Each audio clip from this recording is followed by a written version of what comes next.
ختم نبوت کے نام سے جو عقیدہ و نظریہ اخذ کیا جا چکا ہوا ہے، جس کا مطلب یہ لوگ یہ لیتے ہیں کہ محمد کے بعد نہ تو کوئی رسول ہے اور نہ ہی کوئی نبی، محمد آخری رسول تھا، محمد آخری نبی تھا۔ اس بارے میں ڈاکٹر محمد اقبال، جنہیں علامہ اقبال کے نام سے جانا اور پہچانا جاتا ہے، ان کے کیا عقائد و نظریات تھے، ان کا نظریہ کیا تھا، آج یہ راز آپ پر کھول کر واضح کرتے ہیں۔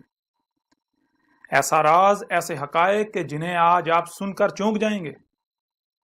بلا شک و شبہ آج یہ بات آپ کے لیے بالکل نئی ہے، لیکن اس کا مطلب قطعاً یہ نہیں ہے کہ اگر کوئی بات پہلی بار سامنے آتی ہے تو وہ جھوٹ ہے، وہ غلط ہے، اور جو نسل در نسل چلا آ رہا ہے وہ سچ ہے۔ نہیں، بالکل نہیں۔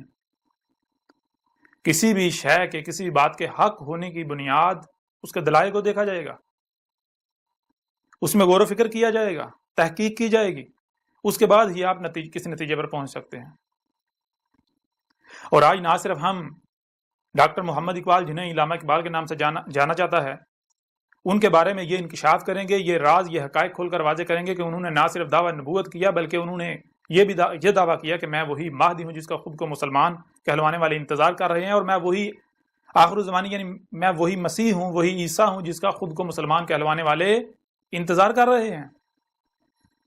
اور پھر آج تک اس بات کو کیوں چھپایا گیا؟ انتہائی اہم بات، انتہائی اہم راز، انتہائی اہم حقائق انہیں کیوں چھپایا جاتا رہا؟ آج تک کیوں چھپایا گیا؟ اور جن لوگوں نے چھپایا اس کی وجوہات کیا تھیں؟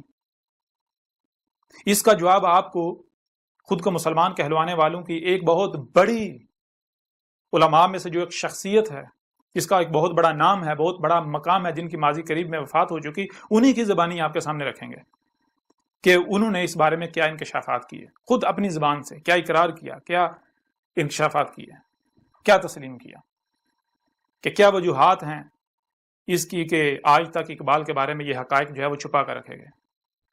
اور پوری دنیا کے ملاؤں کو میرا کھلا چیلنج ہے کہ وہ میری اس بات کو غلط ثابت کر کے دکھائیں، اور جان لیں غلط ثابت کرنا یہ نہیں ہوتا کہ آپ منہ سے صرف ہوا خارج کرتے رہیں، گالیاں دیں، بکواسات کریں۔ نہیں، دلائل سے میری بات کو رد کریں۔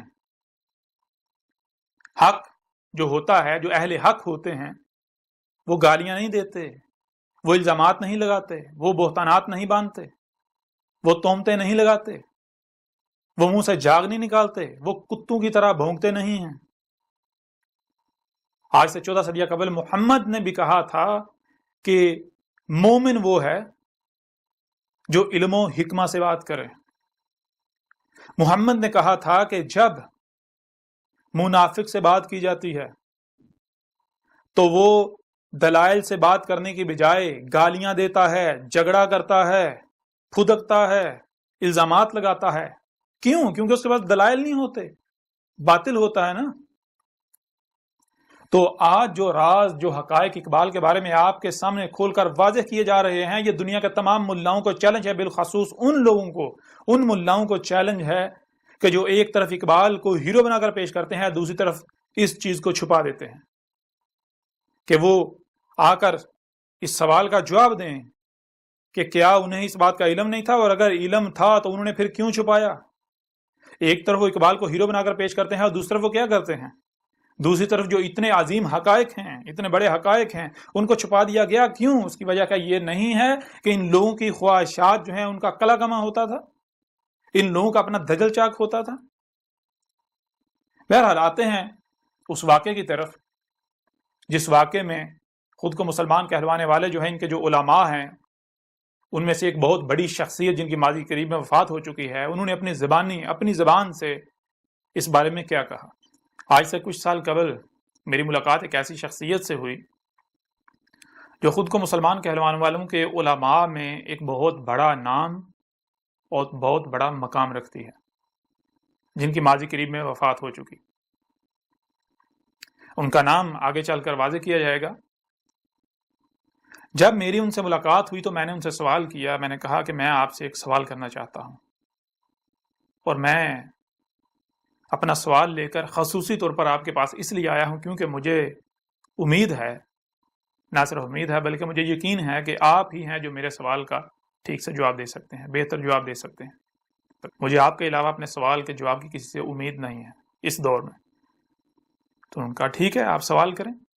تو میں نے ان سے سوال کیا کہ کیا آپ اقبال کو پسند کرتے ہیں؟ تو وہ آگے سے مسکرا پڑے، کہتے ہیں کہ آپ مجھے نہیں جانتے، میرے آپ نے بیانات نہیں سنے۔ تو میں نے کہا نہیں، ایسی بات نہیں ہے، میں اصل میں آپ کی زبان سے سننا چاہتا ہوں۔ اس وقت آپ کے سامنے موجود ہوں تو میں چاہتا ہوں کہ آپ میرے سامنے اس چیز کا جو ہے وہ اقرار کریں، اظہار کریں، مجھے جواب دیں۔ تو کہتے ہیں یہی آپ کا سوال تھا۔ میں نے کہا یہ سوال تو نہیں تھا نا، اگر یہ سوال ہو تو پھر اس کا مطلب میں تو بے وقوف ہوا۔ اس کا جواب تو آپ کی ویڈیوز سے مل سکتا ہے، آپ کے جو بیانات ہیں ان میں آپ نے جا جو ہے اقبال کو کوٹ کیا ہوا ہے، آپ کے اقبال کے بارے میں اپنے جو ہے وہ نظریات کا اظہار بھی کرتے رہتے ہیں۔ تو بہرحال انہوں نے کہا کہ آپ کا اصل سوال ہے اس کی طرف آئیں۔ تو میں نے کہا نہیں، یہ جو میں آپ سے سوال کر رہا ہوں اس کا اس کے ساتھ بہت گہرا تعلق ہے۔ جب تک آپ میرے اس سوال کا جواب نہیں دیں گے، اور یہ صرف میرا ایک سوال یہ نہیں ہے، جو اصل سوال ہے، جو سوال کا مرکز و محور ہے، وہاں تک جانے کے لیے یہ چھوٹے موٹے کچھ 2-4 سوالات ہیں، ان کے جوابات آپ کو دینے پڑیں گے۔ جب آپ ان سوالات کے جوابات دیں گے تو وہ سوال جو ہے میرے لیے آسان ہو جائے گا آپ سے کرنا، اور آپ کے لیے جواب دینا بھی بالکل آسان ہو جائے گا۔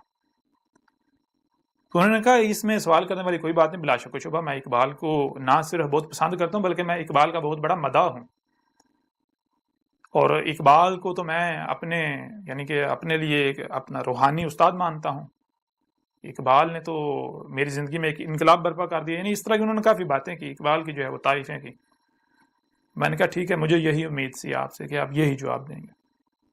میں نے کہا آگے بڑھتے ہیں، اسی طرح کا ایک اور سوال ہے، اس کا بھی آپ جو ہے وہ جواب دے دیں تاکہ ہم اب جو اصل سوال کا مرکز و محور ہے اس کی طرف جائیں۔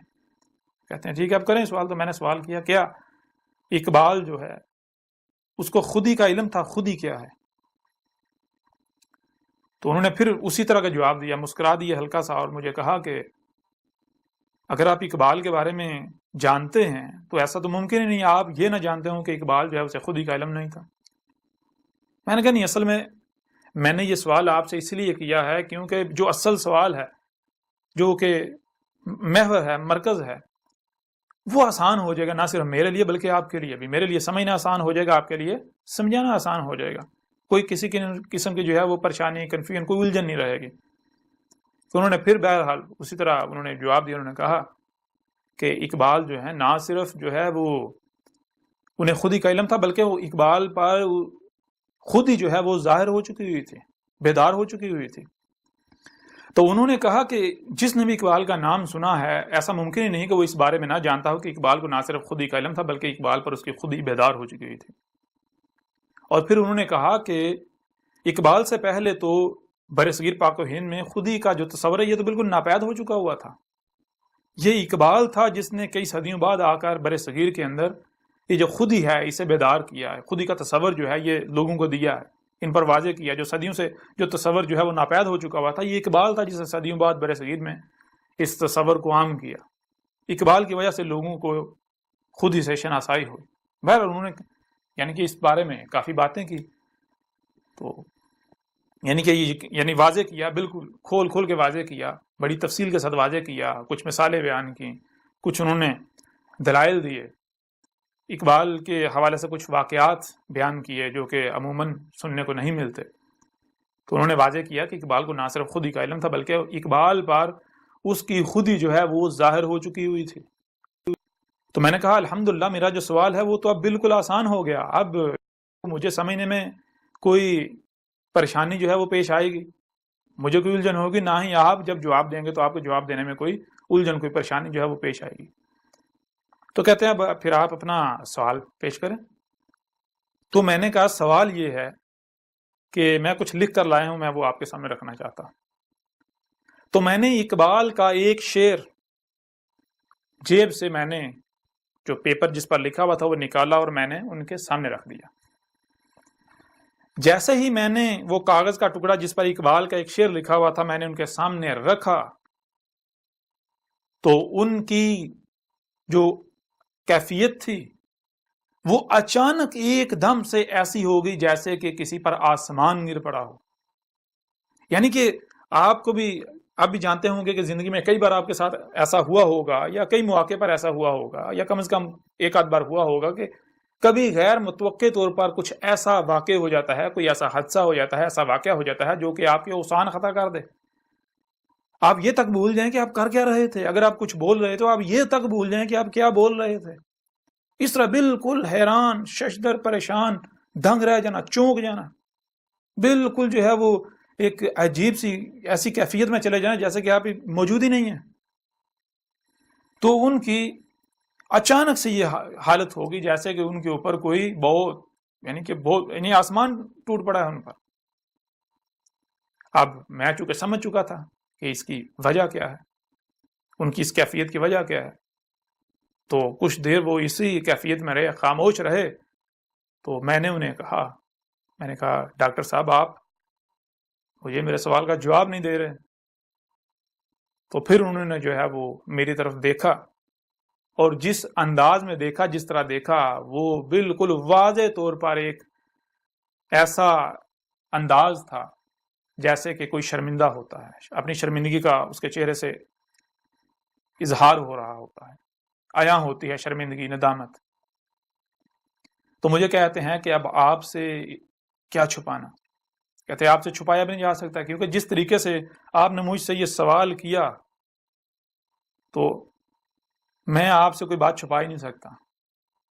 کہتے ہیں کوئی اور ہوتا تو میں بات کو گما پھرا کے ادھر ادھر لے جاتا، لیکن آپ کے سامنے اس بات کو میں اگر گھماؤں گا، اگر توڑوں مروڑوں گا، کسی بھی قسم کی کوشش کروں گا تو الٹا میں خود پھنس جاؤں گا.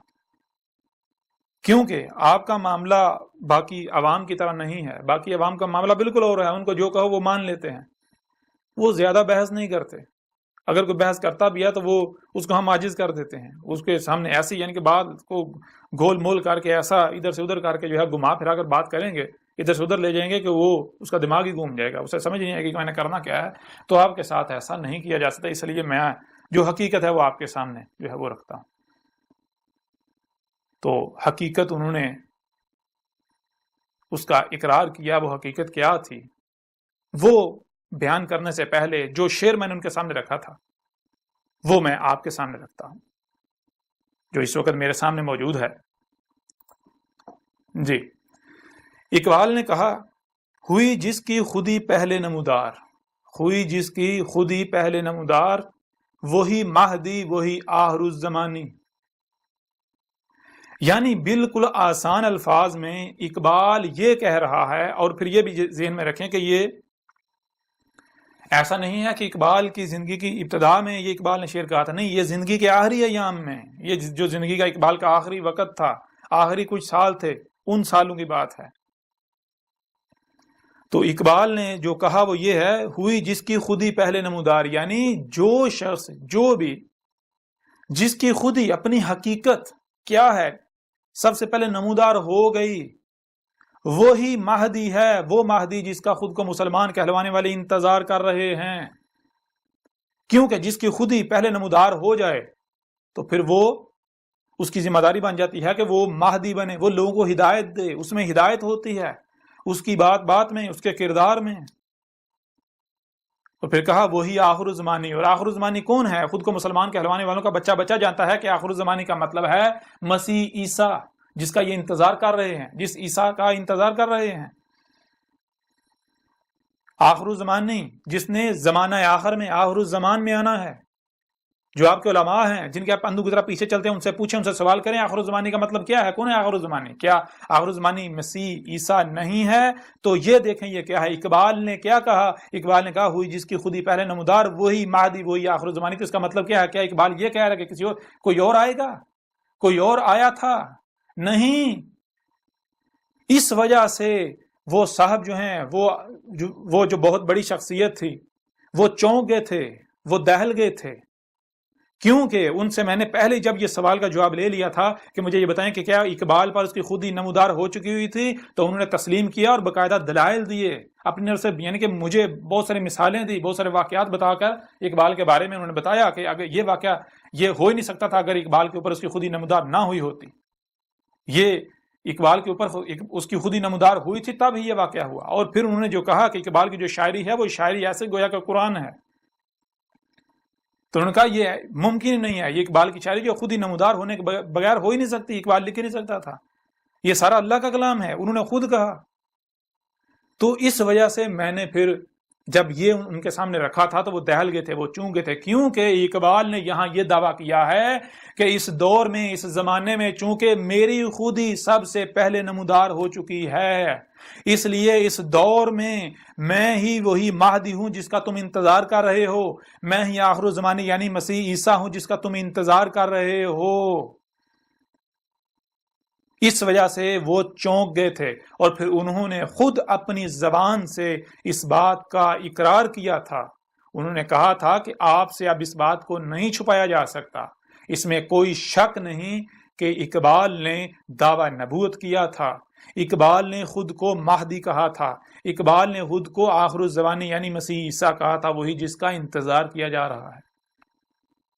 اور پھر آج ایک اور بات آپ کے اوپر واضح کریں کہ اقبال کا یہ صرف ایک مقام پر یہ دعویٰ نہیں ہے، اقبال کا جو لٹریچر ہے اگر آپ اسے اٹھائیں تو آپ کو پتا چلے گا کہ اقبال نے ایک نہیں، دو نہیں، تین نہیں، چار نہیں، بلکہ درجنوں مقامات پر یہ دعویٰ کیا ہے متشابہات کی صورت میں کہ میں اللہ کا نبی ہوں، میں مہدی ہوں، میں عیسیٰ ہوں۔ اور اس بارے میں بھی آپ کے اوپر کھول کر رکھیں گے، لیکن اس سے پہلے آپ کو دعوت دیتے ہیں، اس سے پہلے آپ کو چیلنج کرتے ہیں، آپ کے ملاؤں کو چیلنج کرتے ہیں، اور آپ کے اوپر یہ ذمہ داری ہے کہ جائیں اپنے ملاؤں سے سوال کریں، ان سے پوچھیں کہ آج تک کیا یہ سچ ہے؟ اگر سچ ہے تو تم لوگوں نے آج تک یہ کیوں چھپایا؟ اور اگر یہ سچ ہے تو وہی فتوے جو آج تم میرے اوپر لگا رہے ہو، آج جو فتوے تم اللہ کے رسول عیسیٰ پر لگا رہے ہو، احمد عیسیٰ پر لگا رہے ہو، وہی فتوے لگاؤ اقبال پر، آؤ میدان میں۔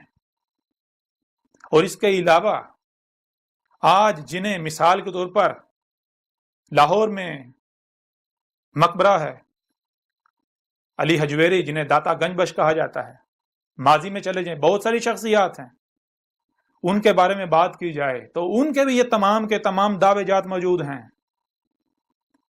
وہ تمام کے تمام ایسی جو شخصیات ہیں وہ نبیین تھے، وہ محمد کے خاتم یعنی محمد کے فلٹر سے نکل کر آنے والے نبیین تھے۔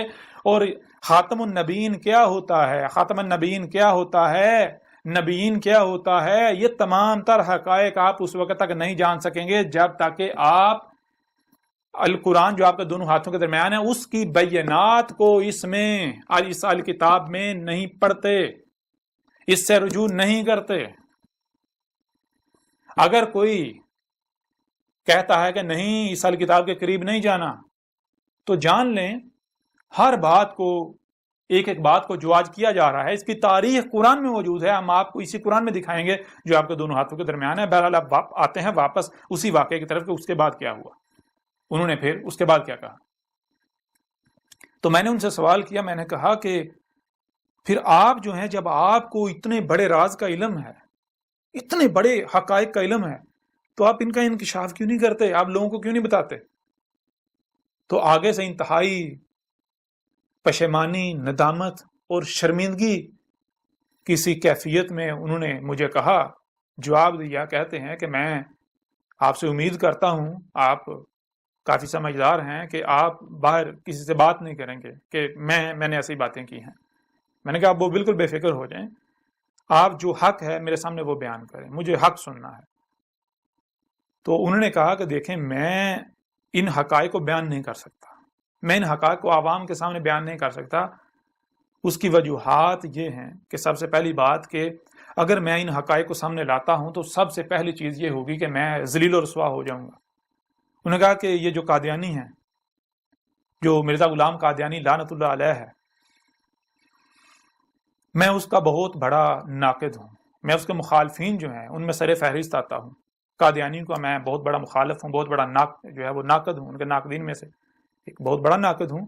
اب اگر میں ہی یہ بات کروں گا، یہ انکشاف کروں گا، تو جو قادیانی ہیں ان کے ہاں تو ایک بہت بڑا ہتھیار آ جائے گا، لوگوں کو جو ہے وہ اپنی جماعت میں، اپنے گروہ میں وہ کہیں گے دیکھیں یہ انہوں نے کہا، یہ اتنی بڑی شخصیت مسلمانوں کی، ہمارے دشمن نے اس چیز کا اقرار کیا، اور پھر اقبال اگر یہ ثابت ہو جائے کہ اقبال جو ہے وہ یہ عقیدہ ختم وہ جو اس سے مراد جو لیا جاتا ہے اس کا منکر تھا، اور باقاعدہ اقبال نے دعویٰ نبوت کیا، اقبال نے باقاعدہ مہدی مسیح ہونے کا دعویٰ کیا، تو پھر قادیانیوں کے لیے تو جو ہے وہ عوام کو گمراہ کرنا آسان ہو جائے گا، ہماری ساری عوام ان کی طرف دوڑ پڑے گی، کیونکہ ہم جو ہے وہ وفات مسیح پر قادیانیوں کا مقابلہ نہیں کر سکتے، انہوں نے خود تسلیم کیا۔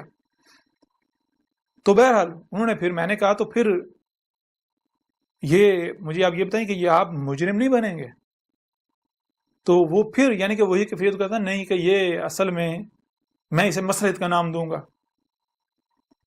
اور پھر انہوں نے کہا کہ اس کی ایک اور وجہ بھی ہے، کہتے ہیں ایک اور وجہ ہے جس وجہ سے میں ان حقائق کو اس راز کو منکشف نہیں کر سکتا ہے، ان کو سامنے نہیں لا سکتا، وہ وجہ یہ ہے کہ میرے خلاف میرے اپنے بہت سارے دشمن ہیں، اگر میں ان حقائق کو سامنے لاؤں گا تو میرے خلاف ایک محاذ جو ہے وہ کھل جائے گا جس کا میں سامنا نہیں کر پاؤں گا، جس کا میں مقابلہ نہیں کر پاؤں گا۔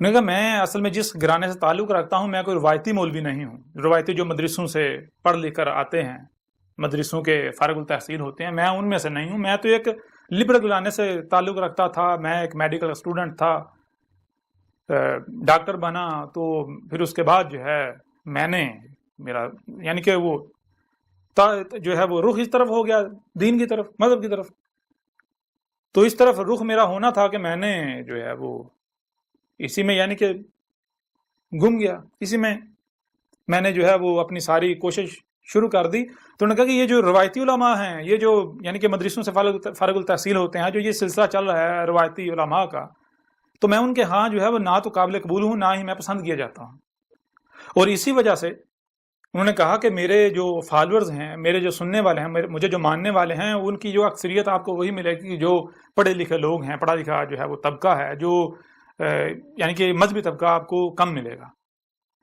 کیونکہ اب اگر میں یہ بات کروں گا تو یہ جتنے بھی روایتی علماء ہیں، جتنے بھی فرقے ہیں، یہ سارے کے سارے یہ پہلے میرے خلاف کوئی موقع ضائع نہیں جانے دیتے، تو ان کو تو بہت بڑا موقع مل جائے گا۔ تو اب اگر میں خود ہی ان کو اتنا بڑا اپنے خلاف جو ہے موقع فراہم کروں تو مجھ سے بڑا بیوقوف کوئی ہوگا، اس لیے کہتے ہیں کہ میں جو ہے وہ مصلحت کو اختیار کیے ہوئے ہوں، مصلحت جو ہے یہی بہتر ہے، ایسے ہی چلتے رہیں۔ تو جب انہوں نے اس طرح کے جوابات دیے، ان باتوں کا اقرار کیا، تو میں اندر سے دلی طور پر ان سے بدظن ہو گیا، مجھے جو ہے وہ ایک میرا دل کھٹا سا پڑ گیا کہ اتنی بڑی شخصیت کیمرے کے سامنے حق پر اتنے بڑے بڑے حق کے ہونے کے دعوے، یعنی کہ حق کے دعوے کرتے ہیں، بڑے بڑے دعوے، بڑے جذبات میں آ کے لیکچرز دیتے ہیں، بیانات کرتے ہیں، اور اتنا بڑا یعنی کہ جو حق کا جو تقاضا ہے وہ یہ پورا ہی نہیں کر رہے، وہ کرنے سے یہ ڈر رہے ہیں، طرح طرح لوگوں کی ملامتوں سے ڈر رہے ہیں، اور طرح طرح کے خوف جو ہیں ان کا یہ شکار ہیں، یہ تو پھر اپنی خواہشات کی تباہ کر رہے ہیں۔ بہرحال میں یعنی کہ ان سے میرا دل تو کھٹا ہوگا، لیکن اس کے باوجود جو ہے میں نے ان سے یعنی سوال کیا، میں نے کہا کہ ایک میں آپ سے اور سوال کرتا ہوں۔ وہ سوال میرا یہ ہے کہ آخر کیا وجہ ہے کہ اتنی بڑی بات، اتنے بڑے یعنی کہ اتنا بڑا راز یہ آج تک چھپا ہوا کیسے ہے؟ آج تک کسی نے نہیں سوچا، یعنی کہ کوئی سامنے نہ لے کر آیا۔ تو انہوں نے پھر اس کی وجوہات جو ہیں وہ بھی بتائیں۔ انہوں نے کہا کہ سب سے پہلی بات تو یہ ہے کہ اقبال کو آج جو ہے وہ خاص کر کے پاکستان میں اقبال کے بارے میں جو خود ہی یعنی کہ یہ ساری چیزیں ہیں یہ عام ہیں، اس سے پہلے اقبال کو اس طرح نہیں جانا جاتا تھا، اس طرح نہیں پہچانا جاتا تھا جیسے آج جانا اور پہچانا جاتا ہے۔ انہوں نے کہا کہ جب تک پاکستان نہیں بنا تھا، پاکستان بننے سے پہلے اقبال جو مشہور تھا برصغیر کے اندر، وہ صرف کچھ اقبال کی نظمیں تھیں، ان نظموں کی وجہ سے، اس شاعری کی وجہ سے اقبال جو ہے وہ مشہور تھا، لوگ اقبال کو پہچانتے تھے، جانتے تھے۔ انہوں نے کہا اس میں سر فہرست انہوں نے کہا کہ جو ہندوستان ہے، انڈیا، اس کا قومی ترانہ اقبال کا لکھا ہوا ہے۔ انہوں نے کہا کہ ہندو جو ہیں، اقبال ان کے دل کا تارا ہے، کیونکہ اقبال جو ہندوستان کا جو ملی نغمہ ہے، قومی ترانہ ہے، وہ اقبال کا لکھا ہوا ہے۔ انہوں نے کہا اس وجہ سے اقبال جو ہے وہ معروف تھا۔ تو یہ پہلو لوگوں کے سامنے تھا، اقبال کا وہ پہلو جو ہے وہ چھپا ہوا تھا۔ انہوں نے کہا کہ اس کے چھپے ہونے کی کچھ وجوہات تھیں، ان وجوہات میں ایک جو سب سے بڑی وجہ تھی وہ تھی جو روایتی علماء ہیں، ان کا اقبال کے خلاف پراپیگنڈا کرنا۔ انہوں نے کہا کہ آج اس دور میں تو آپ کو ایسے بہت سارے لوگ ملیں گے کہ جو داڑھی منڈے ہیں اور وہ دین کا نام لیتے ہیں، وہ دین کا مبلغ بنے ہوئے ہیں، جیسے انہوں نے یعنی کہ وہ جاوید احمد گامدی ان کا نام لیا۔ انہوں نے کہا کہ آپ جاوید احمد گامدی آپ کے سامنے ہے، اس کے علاوہ انہوں نے اور کچھ شخصیات ہیں، میں ان کا نام نہیں لینا چاہتا، انہوں نے ان کا بھی نام لیا، انہوں نے کہا کہ یہ شخصیات دیکھیں ان کی داڑھی نہیں ہے، ان کی مونچھیں نہیں ہیں، یہاں تک کہ کلین شیو ہیں، اس کے باوجود جو ہے یہ مفکر اسلام اور اسلامی اسکالر کے نام پر جانے جاتے ہیں، اور لوگ انہیں پسند کرتے ہیں، لوگ انہیں سنتے ہیں، کہتے ہیں آج جو آج ہے یہ تب نہیں تھا۔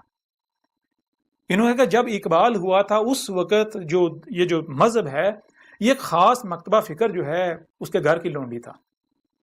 انہیں کہا مذہب کے ٹھیکیدار وہی تھے جو نسل در نسل یہ روایتی علماء جو ہے وہ چلے آ رہے تھے، اور اس کے لیے داڑھی لازم تھی۔ داڑھی، انہوں نے کہا کہ آج جو ہے وہ اسلام میں داڑھی تلاش کی جاتی ہے، تب داڑھی میں اسلام تلاش کیا جاتا تھا، تب جو ہے وہ داڑھی کے اوپر سب سے زیادہ زور۔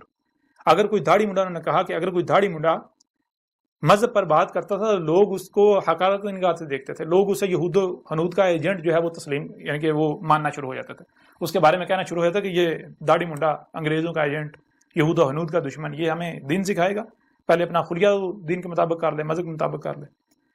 تو انہوں نے کہا کہ یہ وہ وجہ تھی جس وجہ سے اس دور میں جس شخصیت نے بھی مذہب کے نام پر کوئی بات کرنا ہوتی تھی، کوئی یعنی کہ مذہبی رہنمائی کرنے کا کوئی سوچتا تھا تو اس کو داڑھی رکھنا پڑتی تھی۔ انہوں نے مثالیں دی، انہوں نے کہا کہ آپ کے سامنے مثال ہے ابوالکلام آزاد جو تھے، وہ بہت بڑے لبرل شخصیت تھی، وہ بہت بڑی لبرل شخصیت، وہ روایتی علماء جو علماء ہیں ان میں سے نہیں تھے، ایک بہت بڑی لبرل شخصیت تھے۔ اس کے باوجود جب وہ اس فیلڈ میں آئے تو ان کو داڑھی رکھنا پڑ گئی، انہوں نے داڑھی رکھی۔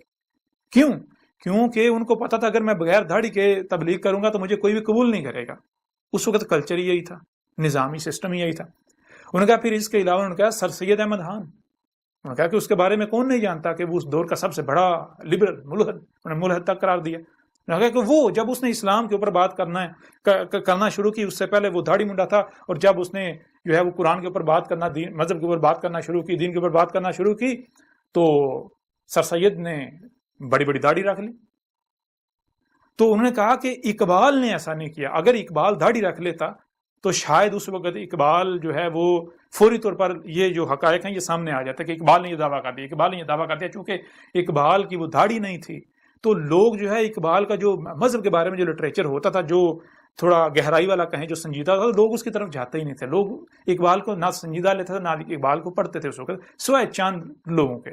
چھوٹا سا مکتبہ فکر تھا جو اقبال کو اسٹڈی کرتا تھا، لیکن وہ بھی اسٹڈی اس حد تک نہیں تھی کہ جیسے اگر آج مثال کے طور پر کی جائے۔ تو انہوں نے کہا کہ یہ وہ وجہ تھی کہ اقبال جو ہے اس وقت جو اس نے جب مذہب پر بات کرنا شروع کی، تو فلسفے کی بات کرنا شروع کی، تو جو اس وقت کے روایتی علماء تھے وہ اقبال کے خلاف ہو گئے، وہ اقبال کی داڑھی بھی نہیں تھی، جس وجہ سے اقبال جو ہے وہ لوگوں کی توجہ کا مرکز بنا ہی نہیں۔ اقبال کو اگر اس وقت جانا پہچانا گیا، اقبال معروف ہوا، تو وہ کچھ اور وجوہات تھیں، کچھ اقبال کی نظمیں تھیں، کچھ ترانے تھے، ان وجوہات کی بنا پر اقبال جو ہے وہ معروف ہو گیا۔ لیکن انہوں نے کہا کہ جب پاکستان بنا، پاکستان بننے کے بعد حالات مختلف ہو گئے۔ انہوں نے کہا کہ پاکستان بننے سے پہلے تک اقبال، یہ جو حقائق تھے اقبال کے بارے میں، اقبال نے دعویٰ نبوت کیا تھا، دعویٰ مہدی و مسیحیت کا جو دعویٰ کیا تھا، یہ پہلے تو اس وجہ سے چھپا رہا، لوگوں کی نظر میں نہیں آیا، اور جب پاکستان بنا تو پاکستان بننے کے بعد چونکہ اقبال ایک ہیرو کے طور پر جانا جاتا تھا، اقبال کو پاکستان کا جو یہ لٹریچر ہے اس میں داخل کر دیا جائے گا، اسکولوں کا لٹریچر جو ہے اس میں اقبال کو ڈال دیا گیا۔ اب جب اقبال کو اسکولوں کے لٹریچر میں ڈال دیا گیا تو اس کے بعد ہوا یہ کہ اب ایک نسل ہے جو بچپن سے ہی اقبال اقبال اقبال اقبال کا نام سنتی اور پڑھتی چلی آ رہی ہے، وہ نسل جب پروان چڑھی تو پوری نسل کے لیے اقبال ایک ہیرو بن گیا۔ لیکن وہ ہیرو اسی حد تک تھا جو انہوں نے اقبال کے بارے میں پڑھا سنا۔ اب اقبال کے بارے میں کیا پڑھا سنا وہ آپ جانتے ہیں، اقبال کے وہ جو شروع کی شاعری ہے، کچھ نظمیں ہیں، تو ان کی وجہ سے جو ہے وہ اقبال کو جانا اور پہچانا جاتا رہا۔ اب اس وجہ سے اقبال ہیرو تو بن گیا، لیکن کچھ لوگ ایسے تھے جب انہوں نے دیکھا کہ اقبال نے ایسی ایسی باتیں کی، یعنی یہ انہوں نے اقبال کی نظموں سے متاثر ہوئے، اقبال کی شاعری سے متاثر ہوئے، تو انہوں نے اقبال کو اسٹڈی کرنے کی، اقبال کا مطالعہ کرنے کی جب ٹھانی، دیکھا اقبال کا لٹریچر دیکھا، تو وہ تو دانگ رہ گئے، اقبال نے جو ہے وہ یہ دعویٰ کیا ہوا ہے۔ اب انہوں نے کہا کہ یہاں پر دو طرح کی شخصیات تھیں، ایک وہ شخصیات تھی جو پڑھے لکھے لوگ ہوتے ہیں، سنجیدہ طبقہ، تو انہوں نے جب اس چیز کو دیکھا تو انہوں نے یا تو اسے نظر انداز کر دیا، یا پھر وہ اس وجہ سے خاموش رہے کیونکہ ان کی یہ فیلڈ ہی نہیں تھی، تو اس وجہ سے لوگوں کے سامنے ان کی طرف سے بات نہیں آئی۔ اور دوسری طرف انہوں نے کہا کہ جو مذہبی طبقہ تھا، انہوں نے کہا جو خود کو علماء کہلواتے ہیں، جو اقبال سے متاثر تھے، انہیں پھر اپنی مثال دی، انہوں نے کہا جیسا کہ انہوں نے کہا جب میں نے اقبال کو اسٹڈی کیا، اقبال کا مطالعہ کیا بڑی گہرائی سے، اقبال پر تحقیق کی، تو یہ حقائق میرے سامنے آئے تھے، یہ سارے حقائق میرے سامنے آئے، لیکن میں نے سوچا بھی میں ان کو سامنے لاؤں، لیکن ان کو سامنے لانا یہ میرے بس کا کام نہیں تھا، کیونکہ اگر میں سامنے لاتا تو ایک طوفان برپا ہو جاتا۔ انہوں نے کہا پھر جو مذہبی شخصیات تھیں انہوں نے دو وجوہات کی بنا پر ان حقائق کو چھپا دیا۔ ایک وجہ ہے یہ جو ملامتیں ہیں، دشمنی ہیں، یہ وجہ ہے۔ دوسری وجہ جو ہے یعنی کہ وہ جو بھی ان حقائق کا انکشاف کرے گا وہ متنازع ہو جائے گا معاشرے کے اندر۔ اور دوسری وجہ یہ ہے کہ ایک طرف تو اقبال کو ہیرو بنا کر پیش کیا جا رہا ہے، باقاعدہ جو ہے اسکولوں کے لٹریچر میں ڈالا گیا ہوا ہے، اور دوسری طرف اگر اقبال کے بارے میں یہ انکشاف کیا جائے تو یہ تو طوفان کھڑا ہو جائے گا کہ بھئی ایک طرف ختم نبوت کے نام پر جو قاعدہ نظریات پائے جاتے ہیں اس پر مرنے مارنے کو تیار ہو جاتے ہیں، لوگوں کی گردنیں اتارنے کو تیار ہو جاتے ہیں، اور اب تو قانون بھی جو ہے وہ کب کا ضیاء الحق کے دور کا جو ہے پاس ہو چکا ہوا ہے، بعد میں مزید اس میں شکیں ڈال دی گئیں۔ تو اب یعنی کہ تو اس وجہ سے ایک طرف یہ سب کیا جاتا ہے اور دوسری طرف جو ہے وہ اقبال کے بارے میں اتنے بڑے حقائق چھپا دیے جاتے ہیں۔ اب یہ اقبال یعنی کہ یہ حقائق اگر سامنے لائے جائیں تو کیا ہوگا، نتیجہ آپ کے سامنے ہے، یعنی کہ پھر یہ منافقت اختیار کی گئی۔ یعنی کہ اگر ہم ان حقائق کو سامنے لائیں تو وہ جو اقبال کو آج تک ہیرو بنا کر پیش کیا جاتا رہا، پھر وہ سوال اٹھے گا کہ یہ کیوں، ایسا کیوں؟ اور پھر اب جب اقبال کو ہم نے لوگوں کے دلوں میں ڈال دیا ہوا ہے بچپن سے، اب اگر اقبال کے بارے میں ایسی بات کی جائے گی تو جو کرے گا لوگ اس کے خلاف اکٹھے ہو جائیں گے، کھڑے ہو جائیں گے۔ تو اس وجہ کا یہ کچھ وجوہات تھی جن وجوہات کی بنا پر یہ راز، یہ حقائق آج تک چھپے رہے۔ اور پھر آخر میں نے یعنی کہ کچھ یعنی ہنسی مذاق میں ان سے ایک بات کی، میں نے کہا کہ میں نے تو یہ بھی سنا ہے کہ اقبال جو ہے وہ میں خانے یعنی پب میں شراب خانے جاتا تھا، اقبال شرابی تھا، شراب پیتا تھا اور لوگوں کو بھی پلاتا تھا، وہ جام بھر بھر کے لوگوں کو پلاتا تھا۔ اقبال شراب خانے میں کام کرتا رہا، خود بھی پیتا، لوگوں کو بھی پلاتا رہا، میں نے یہ سنا ہے۔ اور میں نے پھر ساتھ ہی ہنستے ہنستے یعنی کہ وہ مذاق کی طرز پائے میں نے یہ بھی کہا، میں نے کہا ہاں اقبال کے لیے نارمل ہے، یہ کون سی بڑی بات ہے، اقبال چونکہ یورپ میں رہا ہے تو یورپ میں تو یہ چیز عام ہے، ہو سکتا ہے۔ تو انہوں نے آگے سے کہا کہ اب آپ مذاق کرتے ہیں، آپ کو پتہ ہے کہ جو جس بارے میں آپ بات کر رہے ہیں یہ حقیقت یہ نہیں ہے، حقیقت کچھ اور ہے۔ تو میں نے پھر انہوں نے کہا کیا میں صحیح سمجھ رہا ہوں؟ تو انہوں نے کہا کہ بالکل، آپ بالکل صحیح سمجھ رہے ہیں۔ اب یہ کس بارے میں تھا کہ میں صحیح سمجھ رہا ہوں، اور انہوں نے کہا کہ ہاں آپ صحیح سمجھ رہے ہیں، وہ تھا اقبال یعنی کہ وہی دوسرے مقام پر اقبال کا دعویٰ نبوت اور مقامات پر۔ جیسے مثال کے طور پر میں آپ کے سامنے رکھتا ہوں کہ اقبال نے کہا لا پھر اقبال وہی بادہ و جام ایسا کی، ہاتھ آ جائے مجھے میرا مقام ایسا کی، 300 سال سے ہیں ہند کے میخانے بند، اب مناسب ہے تیرا فیض ہو عام ایسا کی، میری منائے غزل میں تھی ذرا سی باقی، شیخ کہتا ہے کہ ہے یہ حرام، ہے یہ بھی حرام ایسا کی، شعر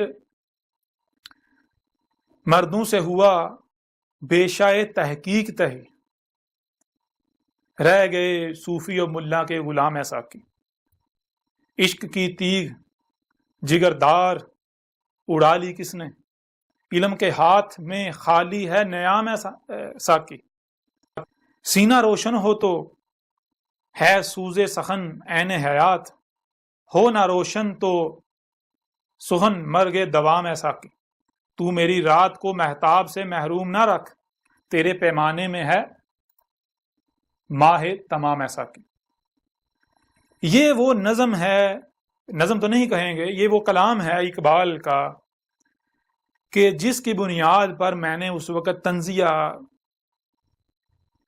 یعنی کہ مذاق کی صورت میں نے کہا کہ اقبال جو ہے وہ ساقی تھا، وہ میخانے جاتا تھا، وہ شرابی تھا۔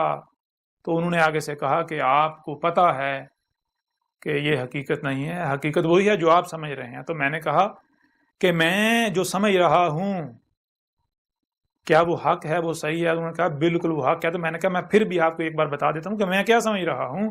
تو پھر میں نے انہیں بتایا، میں نے کہا کہ ساقی کسے کہتے ہیں؟ ساقی کہتے ہیں جام بانٹنے والے کو، پلانے والے کو۔ اور کون سا جام؟ حق کا جام۔ تو میں نے کہا میرے نزدیک جو میں نے یعنی کہ جو مجھے علم ہے، ساقی نبی کو کہتے ہیں جو حق کا جام پلانے آتا ہے، بانٹنے آتا ہے۔ اور پھر میں نے کہا میرے نزدیک میں جو ہے، میں حق ہے۔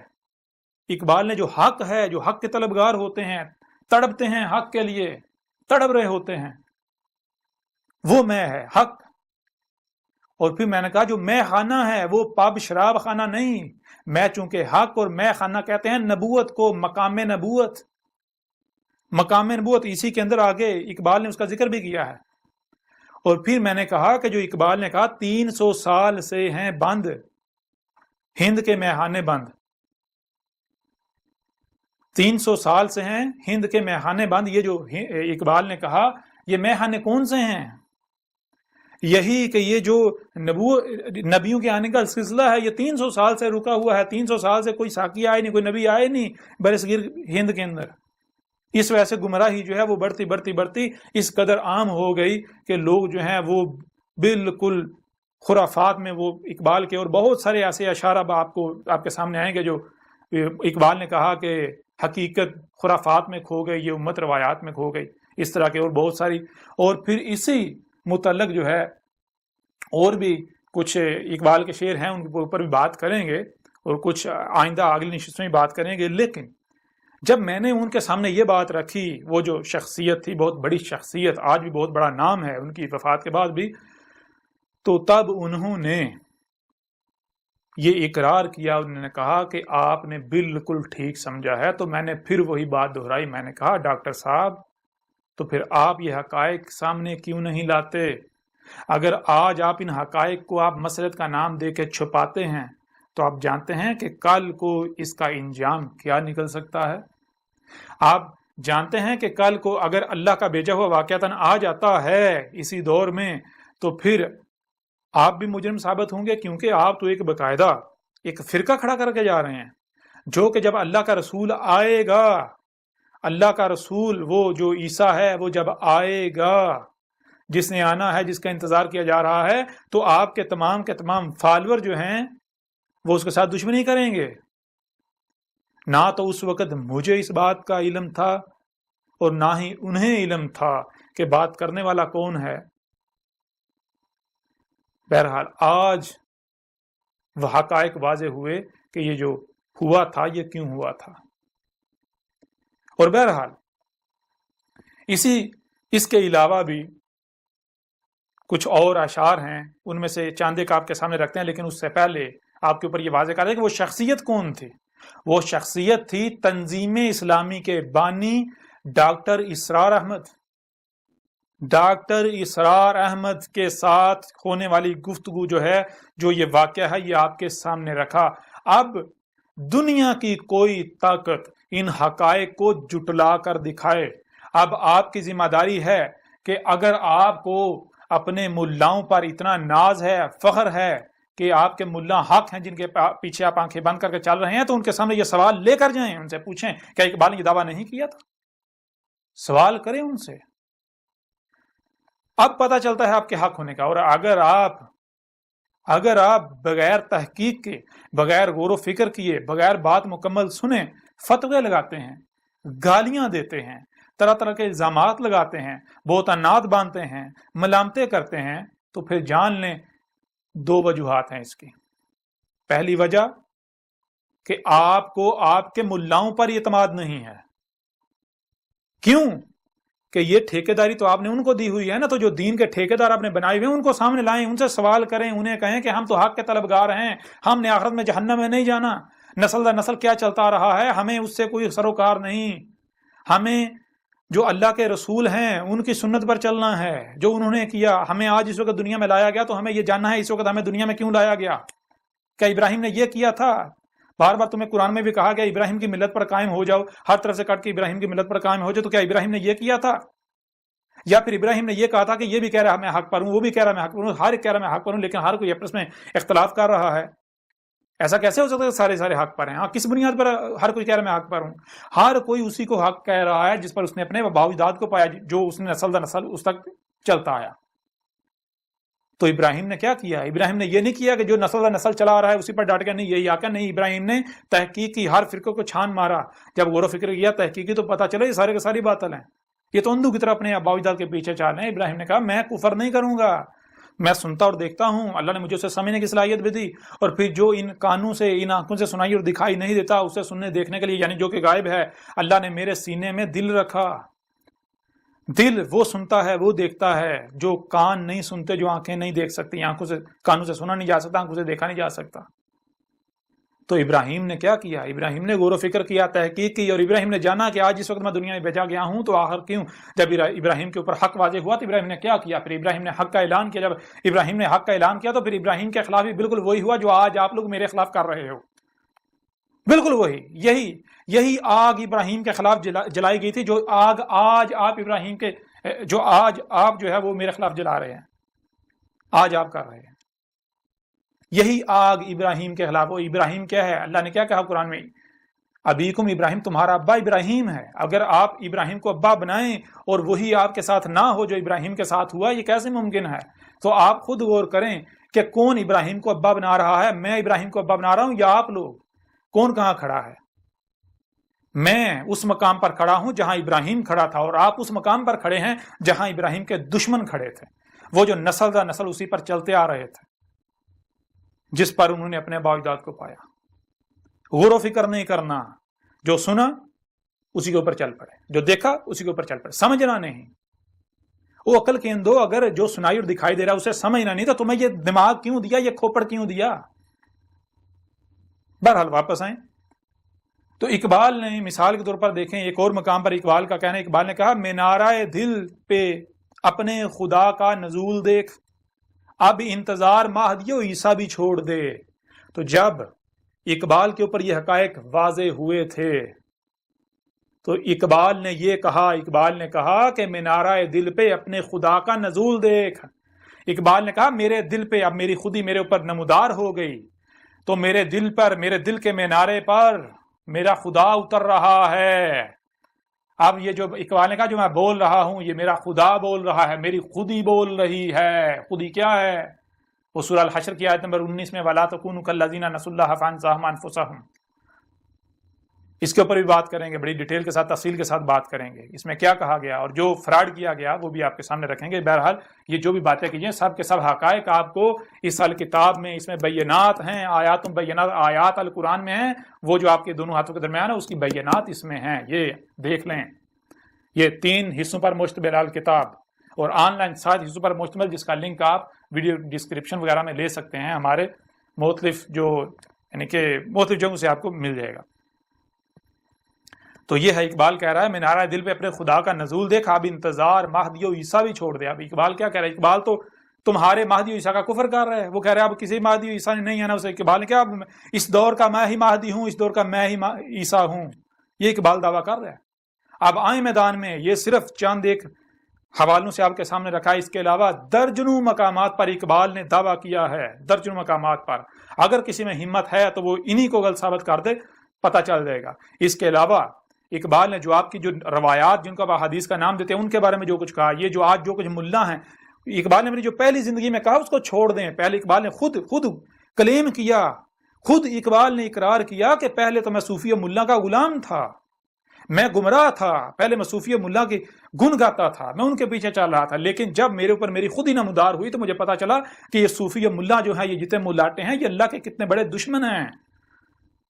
یہ وہ وجہ تھی جس وقت اقبال کے اوپر بھی فتوے لگائے گئے، اقبال کے ساتھ دشمنی کی گئی، کیونکہ ان ملاؤں نے اسی وقت بانپ لیا تھا اگر اقبال جو اس کو رستہ دیا گیا تو یہ ہماری جڑیں کاٹ دے گا۔ یہ وجہ تھی جس وقت اسی وقت انہوں نے اقبال کو جو ہے پنپنے نہیں دیا تھا۔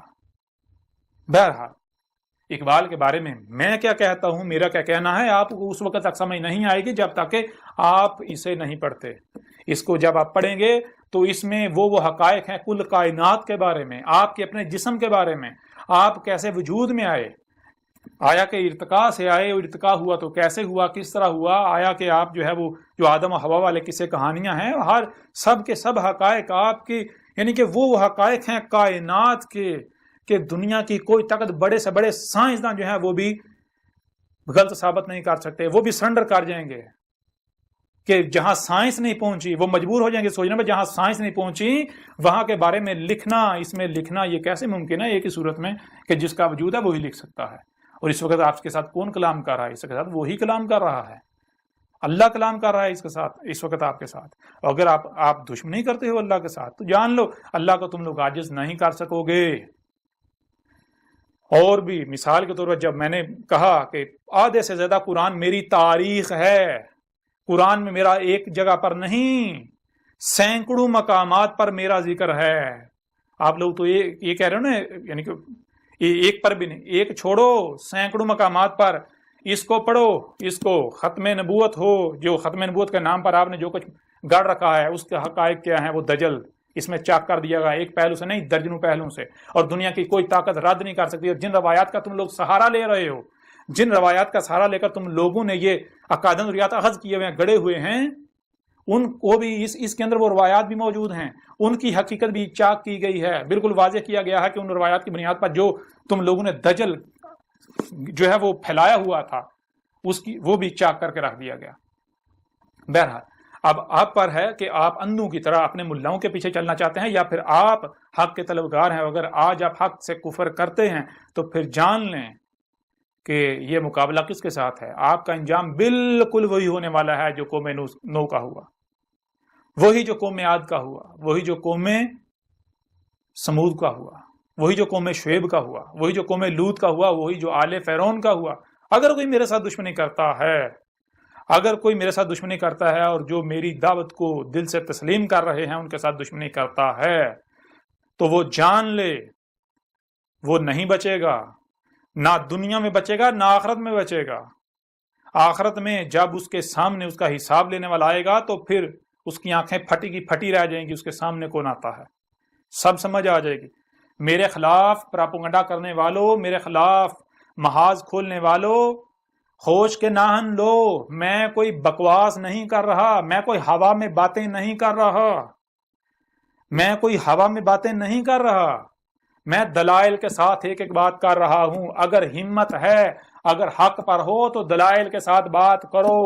اگر تم کہتے ہو کہ ہم اللہ کو مانتے ہیں، اللہ کی مانتے ہیں، تو پھر اسی قرآن میں اللہ نے کیا کہا؟ اللہ کہہ رہا ہے کہ جہاں سے بھی کوئی آواز بلند ہوتی ہے، حق ہو باطل ہو جو بھی ہو، جہاں سے بھی کوئی آواز بلند ہو اس کو سنو۔ جو کچھ بھی تمہیں سنائی دے رہا ہے، جو بھی آواز اپنا وجود رکھتی ہے اسے سنو۔ تمہیں کان کیوں دیے؟ اسی لیے دیے ہیں تاکہ تم سن سکو، سنو۔ اور صرف سننا ہی نہیں، پھر جو دکھایا جا رہا ہے وہ دیکھو، صرف دیکھنا نہیں بلکہ جو سنتے اور دیکھتے ہو اسے سمجھنے کی صلاحیت دی تمہیں، اسے سمجھو۔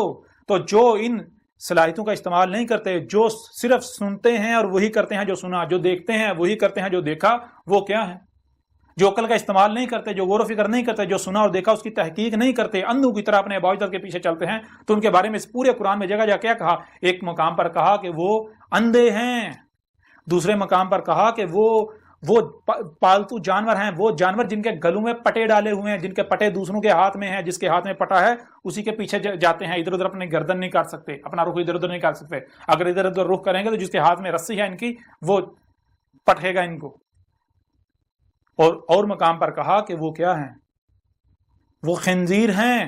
ایک اور مقام پر کہا کہ وہ قرادہ ہیں۔ قرادہ کا مطلب کیا ہے؟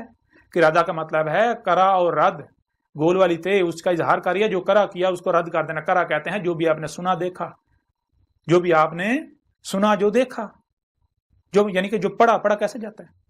تو یہ جو بھی آپ کے سامنے آیا تو اس کو رد کر دینا، اسی کو پھیر دینا، وہی کر دینا بغیر سمجھے۔ یہ خصلت کس میں پائی جاتی ہے؟ یہ خصلت بندر میں پائی جاتی ہے۔ بندر جو دیکھتا ہے وہی ریپیٹ کرتا ہے، وہ سمجھتا نہیں ہے۔ وہ عقل کے اندر تمہیں کیا صرف سننے اور دیکھنے کی صلاحیت دی گئی یا پھر سمجھنے کی صلاحیت دی گئی جو سنتے اور دیکھتے ہو؟ تو اگر تم جو سنتے اور دیکھتے ہو بغیر سمجھے اس کے اوپر عمل کرتے ہو، بغیر سمجھے اس کے پیچھے چلتے ہو، تو تم پھر کیا قرادہ نہیں ہو؟ جو سنا جو دیکھا بغیر سمجھے اسی کو پھیر رہے ہو، وہی کر رہے ہو۔ پھر اور مقام پر کیا کہا گیا کہ یہ الاموات ہیں، یہ تو زندہ ہی نہیں ہے، ان کا زندہ یعنی کہ زندہ ہونا نہ ہونا ایک برابر ہے، یہ الاموات ہیں. یہ ایسے ہی جیسے ایک شے ہے تو صحیح، لیکن اس کے وجود کا کوئی فائدہ نہیں ہے، کوئی مقصد نہیں، بے مقصد بیکار ہے، اس کا نہ ہونا ہی یعنی کوئی ایسے جیسے ہے ہی نہیں، اس کا ہونا نہ ہونا ایک برابر ہے. پھر ایک اور مقام پر کہا کہ یہ القبور میں ہے، قبروں میں ہے. یہ میٹیریل باڈی جیسے اس سے پہلے چوپایوں کی صورت میں یا اور مخلوقات کی صورت میں ابھی بھی وہی یہ مادہ جو ہے یہ 4 پاؤں کی صورت میں حالت قبر میں ابھی بھی ہے، قبور میں ہے. اور ایسوں کو تم سنا نہیں سکتے، دکھا نہیں سکتے. کیوں؟ کیونکہ ان کے یہ اندھے ہو چکے ہیں. اور اندھے، یہ آنکھیں اندھی نہیں ہوتی، آنکھیں تمہیں ظاہر دکھاتی ہیں، کان تمہیں ظاہر سناتے ہیں. اور جو مکمل جو ہوتا ہے، مکمل صرف وہ نہیں جو ظاہر ہے، مکمل تو جو باطن ہے، جب تک وہ سامنے نہیں آئے گا تب تو مکمل نہیں ہوگا. کوئی بھی شے آپ اپنے سامنے رکھ لو، کوئی بھی، تم اپنی ذات کو لے لو، کیا تم وہ ہو جو سامنے نظر آ رہے ہو، یا پھر باطن کو ملایا جائے گا تب تم مکمل ہوگا. کوئی بھی شے لے لو، کسی شے کو سامنے رکھ لو، اس کا مکمل وجود کب سامنے آئے گا؟ جب ظاہر و باطن دونوں کو سامنے رکھا جائے گا. تو ظاہر تو دکھاتی ہیں یہ آنکھیں، سر کی آنکھیں، باطن کیسے دیکھتی ہو؟ تم تو باطن دیکھ نہیں رہے. باطن دکھاتی ہیں باطن آنکھیں. جو آنکھیں اندر چھپا کر رکھی ہیں، کون سی؟ تمہارے سینوں میں دل، جن کے دل زندہ ہیں. یہ آنکھوں سے اندھا ہونا اندھا نہیں ہوتا، دل ہیں سینوں میں جو اندھے ہو جاتے ہیں. بہرحال اب آپ کے اوپر ہے کہ آپ اندھوں کی طرح مجھے گالیاں دیتے ہیں. اب وہی کرتے ہیں جو قوم نوح نے کیا تھا، قوم عاد نے کیا تھا، قوم ثمود نے کیا تھا، جو قوم شعیب نے کیا تھا، جو قوم لوط نے کیا تھا، جو آل فرعون نے کیا تھا. تو پھر انجام آپ کو ان سے مختلف نہیں ہونے والا. بار بار کہہ رہا ہوں، جان لیں عذاب آپ کے سر کے اوپر کھڑا ہوا ہے. جو کہتے ہیں کہ اس کا قرآن میں ذکر نہیں ہے، آدھے سے زیادہ قرآن میری تاریخ ہے، یہ اس کے اندر کھول کے رکھ دیا. دنیا کی کوئی طاقت اس کا رد نہیں کر سکتی. اگر دنیا کی کوئی طاقت رد کر دے تو یہ جو سب سے زیادہ جن کو پریشانی لاحق ہے پاکستان میں، پاکستانی قوم، چلیں آپ کو ایک چیلنج دیتا ہوں. آپ کے ملک پر کتنا قرضہ ہے؟ آپ کے ملک پر آپ کے وزیر اعظم کا کہنا ہے کہ 28 سے 30 ہزار ارب روپے قرضہ ہے، بیرونی قرضہ جو ہے. تو آپ ایسا کریں، اگر میرا رد کر دیں، حکومت پاکستان کو بھی چیلنج ہے، تمام کے تمام ملاؤں کو چیلنج ہے، ہر فرقے کے ملا کو چیلنج ہے، ہر وہ شخص جس کو آپ نے اپنا رہنما بنایا ہوا ہے، کوئی آپ کا پیر ہے، کوئی صوفی ہے، کوئی ملا ہے، کوئی شیخ ہے، کوئی مفتی ہے، کوئی حضرت ہے، کوئی، سب اکٹھے ہو جائیں، سارے کے سارے فرقے اکٹھے ہو جائیں، اگر میرا رد کر دیں، یہ 3 جلدیں ہیں، تمام حقائق اس میں ہیں، اگر کوئی رد کر دے، اگر کوئی یہ ثابت کر دے کہ میں اللہ کا رسول احمد عیسیٰ نہیں ہوں، وہی احمد عیسیٰ جس کا انتظار کیا جا رہا تھا، تو جو آپ کے ملک پر قرضہ ہے اس سے 100 گنا زیادہ انعام دوں گا. نہ صرف آپ کے ملک کا قرضہ اتر جائے گا، بلکہ آپ دنیا کے امیر 3 ملکوں میں شمار ہو جائیں گے. اور اس کے علاوہ آپ کے ملک کے جتنے افراد ہیں، جتنی آبادی ہے، فی فرد کے حساب سے 1 ارب انعام دیا جائے گا آج. اور اس کے علاوہ میں اپنے آپ کو پیش کروں گا پوری دنیا کے سامنے، مجھے پھانسی دے دی جائے، میری گردن اتار دی جائے. اور اگر آپ مجھے باطل ثابت نہیں کر سکتے، کر پاتے، جو کہ ممکن ہی نہیں ہے کہ دنیا کی کوئی طاقت مجھے باطل ثابت کر سکے، تو پھر کیا میں آپ سے کوئی انعام نہیں مانگتا، بالکل نہیں، 1 پیسہ بھی نہیں مانگتا، کیونکہ پیسوں کا لالچ آپ کو ہے، محتاج آپ لوگ ہو، بھیکیں آپ مانگ رہے ہو. مجھے آپ سے پیسوں کی ڈیمانڈ نہیں، کم از کم قتل کی سزا تسلیم کرو جو تم نے خود تجویز کی ہے. تم خود کہتے ہو نا کہ قذاب کی سزا قتل ہے، تو ٹھیک ہے، جو قذاب ہے اس کی سزا قتل. اگر میں قذاب ثابت ہوتا ہوں تو پوری دنیا کے سامنے مجھے پھانسی دے دی جائے، میری گردن اتار دی جائے، میرے جسم کے ٹکڑے ٹکڑے کر دی جائے، کہ بوٹی کر دی جائے. اور اگر میں قذاب ثابت نہیں ہوتا، تم لوگ قذاب ثابت ہوتے ہو، جو کہ میں نے اس میں قذاب ثابت کر دیا، تو پھر کیا یہی سزا تمہیں منظور ہے؟ اگر یہی سزا منظور ہے تو آ جاؤ میدان میں، آ جاؤ. اگر تم لوگ مجھے باطل ثابت نہیں کرتے، مجھے غلط ثابت نہیں کرتے، مجھے قذاب ثابت نہیں کرتے، اور الٹا خود قذاب ثابت ہو جاتے ہو، تو کیا تمہیں اور جو تمہارے ماننے والے ہیں وہ سب اس سزا کے لیے تیار ہیں کہ انہیں پوری دنیا کے سامنے پھانسی دے کے دنیا سے آپ کو یعنی کہ آپ سے دنیا کو پاک کر دیا جائے؟ آپ جیسے مشرکین سے اگر ہمت ہے تو میدان میں آ جائیں، جان لیں. یہ جو قرآن جو آپ کے دونوں ہاتھوں کے درمیان ہے، اس میں کیا لکھا ہوا ہے؟ اس میں تو بالکل واضح ہے. ایک طرف رسولوں، دیکھیں رسولوں کو سامنے رکھیں. رسولوں کے بارے میں قرآن میں کیا لکھا ہے؟ پورے قرآن میں رسولوں کے بارے میں یہ لکھا ہے. کسی ایک بھی رسول نے یہ نہیں کہا کہ میں تمہیں منوانے کے لیے آیا ہوں. کسی ایک بھی رسول نے یہ دعویٰ نہیں کیا کہ میں منوانے کے لیے. ہر رسول نے یہ کہا کہ میرے اوپر صرف یہ ہے کہ میں نے کھول کھول کے پہنچانا ہے بس. اور منوانا جس کا کام ہے وہ منوا لے گا. منوانا میرے رب کا کام ہے, منوا لے گا. جس دن میں اپنی ذمہ داری پوری کر دوں گا, پیغام کھول کھول کر پہنچا دوں گا, اس کے بعد میرا رب منوا لے گا. دیکھیں ہاں کیسے منواتا ہے, پھر پتہ چلے گا تم مانتے ہو یا نہیں مانتے. ہر رسول نے یہ کہا. کسی ایک بھی رسول نے یہ نہیں کہا کہ میں وکیل بنا کر بھیجوں گا. وکیل کا کام ہوتا ہے منوانا. کوئی کہتا ہے کہ مجھے تم یہ چیز, میرا یہ مطالبہ پورا کرو, میں مان جاؤں گا, تو اگر اس کا مطالبہ پورا کیا جائے تو یہ ہے وکالت کرنا. نہیں, یہ نہیں ہے. بھائی ہر رسول کا کام ہوتا ہے حق جو ہے وہ کھول کھول کر پہنچا دینا. کوئی مانتا ہے مانے, نہیں مانتا نہ مانے. ہر رسول کی یہ دعوت رہی. ہر رسول نے اپنے امتی کو, اپنے ماننے والے کو یہی کہا تمہاری ذمہ داری یہ ہے, منوانا تمہاری ذمہ داری نہیں ہے, منوانا اللہ کا کام ہے. اور دوسری طرف جو باطل ہیں, باطل کا کام اس کے بعد دلیل نہیں ہوتی. وہ کہتا ہے کہ ہاں اسی پر چلو جس پر ابا اجداد کو پایا. وہ کہتا ہے غور و فکر نہیں کرنا. حق کیا ہے؟ اسی قرآن میں اللہ کہہ رہا ہے. کیا کہہ رہا ہے اللہ؟ تو بار بار یہ کہہ رہا ہے. اللہ کہہ رہا ہے کہ جان لو حق جو ہے, حق بےہودہ قسم کی بے قسم کی لاٹھیوں کا محتاج نہیں ہوتا کہ نہ اس کی نہ سننا, اس کی نہ سننا, اس کے پیچھے نہ جانا, تمہارا ایمان خراب ہو جائے گا. ایمان نہ ہوا, دودھ ہو گیا جو تھوڑی دیر گرمی میں پڑا خراب ہو جائے گا. ہے عجیب بات. ایمان کا تمہیں پتہ نہیں ایمان کہتے ہیں کسے ہیں. تم نے تو تم تو اسی کو حق کہہ رہے جو تم نے سنا. تحقیق تم نے کی نہیں, غور و فکر تم نے کی نہیں, کسی چیز کا تمہیں نہیں پتا. تمہارا اللہ کیا کہہ رہا ہے؟ اللہ تو بار بار یہ کہہ رہا ہے. اللہ کہہ رہا ہے حق کی نشانی یہ ہے کہ حق جب بھی سامنے آتا ہے, حق کہتا ہے کہ بھائی اپنے گھوڑے دوڑا لو. حق سب سے پہلے حق کی علامت, حق کی پہچان یہ ہے. حق سب سے پہلے آپ کو آزاد کرتا ہے, آپ کے ہاتھ کھولتا ہے, آپ کی ٹانگیں کھولتا ہے, آپ کے ہاتھ پاؤں کھول کے آپ کو آزاد کرتا ہے, آپ کی آنکھیں کھول کے آزاد کرتا ہے, آپ کے کان کھول کے آزاد کرتا ہے, دماغ کھول کے آزاد کرتا ہے, دل کھول کے زندہ کر کے آزاد کرتا ہے.